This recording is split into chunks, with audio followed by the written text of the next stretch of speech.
Iran समझौते के बाद भले ही कूटनीतिक राहत की बात हो रही हो, लेकिन ज़मीनी हकीकत में तस्वीर अब भी धुंधली है।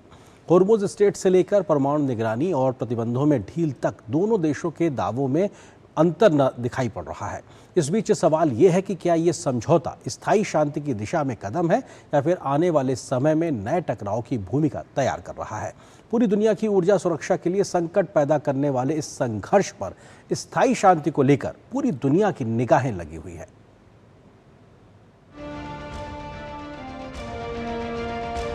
ईरान के साथ हुए समझौते के बाद जंग तो पहले ही रुक चुकी थी, लेकिन अब अमेरिकी संसद ने भी इसकी वकालत करते हुए तेहरान के खिलाफ सैन्य कार्रवाई रोकने का हुक्म सुना दिया है। अमेरिकी उच्च सदन सीनेट ने 48 के मुकाबले 50 वोटों से इससे संबंधित प्रस्ताव को मंजूरी दे दी है। इससे पहले निचले सदन प्रतिनिधि सभा से इस प्रस्ताव को हरी झंडी मिल चुकी है।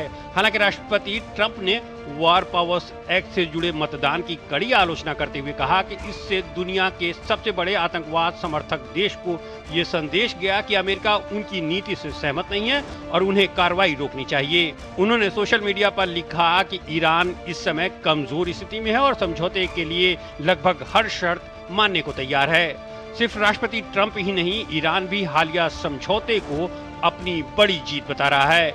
ईरानी संसद के स्पीकर मोहम्मद बाकर कालिबाफ ने कहा कि MOU आखिरकार अमेरिका की हार का ऐलान बन गया। उन्होंने कहा कि ये MOU किसी दबाव या मजबूरी का नतीजा नहीं था, बल्कि ईरान के प्रतिरोध और ताकत का परिणाम था।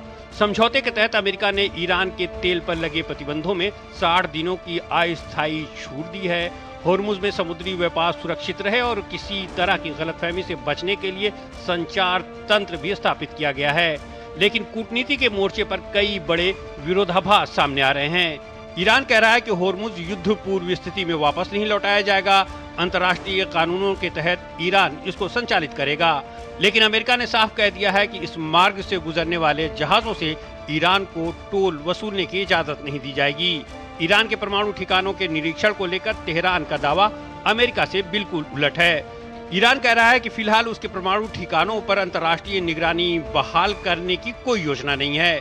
तेहरान का कहना है कि स्विट्जरलैंड वार्ता के दौरान उसने IAEA निरीक्षकों की वापसी को लेकर कोई गारंटी नहीं दी। ईरान का दावा है कि इस संबंध में न तो IAEA के साथ कोई बैठक हुई और न ही कोई समझौता हुआ।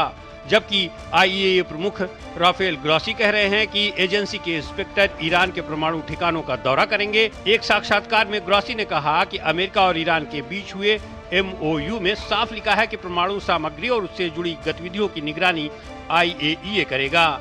इन मतभेदों के बीच पाकिस्तान ने कहा है कि अमेरिका और ईरान के बीच तकनीकी स्तर की वार्ता अगले हफ्ते फिर शुरू हो सकती है। इसके अलावा जब्त 12 अरब डॉलर की ईरानी संपत्ति को लेकर भी अलग अलग बयान आ रहे हैं। ईरान का कहना है कि धनराशि जारी की जाएगी, जबकि अमेरिका इसकी पुष्टि नहीं करता है। ऐसे में ये बड़ा सवाल अब भी बना हुआ है कि क्या ये बातचीत एक स्थायी शांति समझौते की तरफ बढ़ेगी या फिर विरोधाभासी दावे और परमाणु विवाद इसे फिर किसी बड़े टकराव की ओर ले जाएंगे।